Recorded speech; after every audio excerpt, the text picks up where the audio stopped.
I'm going to be speaking about survival ethical theory because my upcoming presentation is on eugenics, and I'm trying to take a positive approach to eugenics. And within survival ethical theory, there are really only two major considerations. One is that you must survive, which is quite obvious. And two is that if once you've survived, you must find a way to flourish. And I would like to try to connect this to my theory on eugenics, in that within the realm of eugenics, there's either positive eugenics or negative eugenics. And just like there's positive reinforcement and negative reinforcement, these terms don't mean good or bad. They simply mean adding something is in positive, like mathematically, or taking something away is in negative.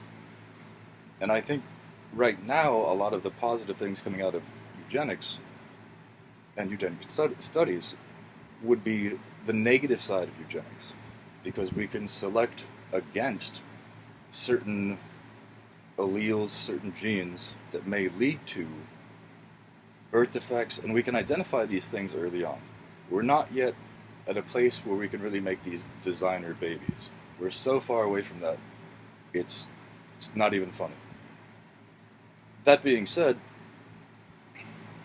I think there's definitely an intrinsic attachment between survival ethical theory and any form of eugenics. Because as we start to use eugenics to take away these negative things, we're going to increase our survival rate.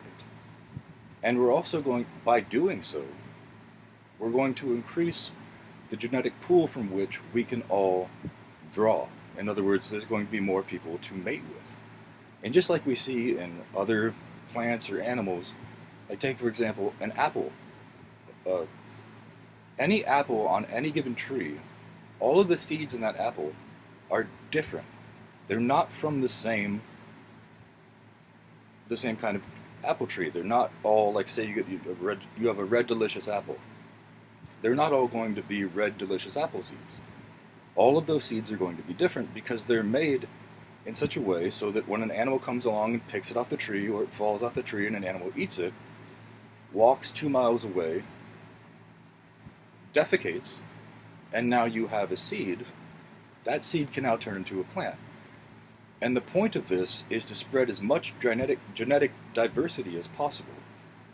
And I think that that's something that's going to come about as a kind of direct or ancillary benefit to this negative eugenics side. And again, I don't mean negative as in bad, I mean negative as in taking away from these negative things, like Alzheimer's, being able to identify, if a kid's going to have Down syndrome or what have you.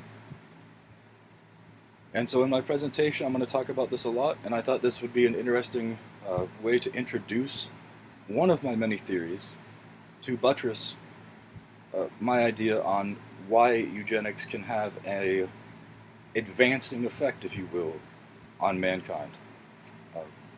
Thank you for your attention, and I hope you've enjoyed this video.